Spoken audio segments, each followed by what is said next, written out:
కలలు కన్నీళ్ళెన్నో మన కళ్ళల్లో, ఆశయాలు ఆశలు ఎన్నో మన గుండెల్లో. శత్రువుకే ఎదురు నిలిచిన రక్తం మనది, ద్వేషాన్నే ప్రేమగా మార్చిన దేశం మనది. ఈశ్వరు అల్లా యేసు ఒకటే కదరా బాస్, దేవుడికెందుకు జెండా కావాలా పార్టీ అండా.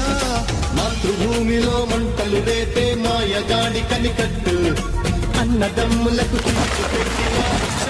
పనిపట్టు. భారతీయులం ఒకటేనంటూ పిడికిలెత్తి వెయ్యొట్టు, కుట్రలు చేసే శత్రువుల తోలు తీసి ఆరబెట్టు. దమ్మే ఉంది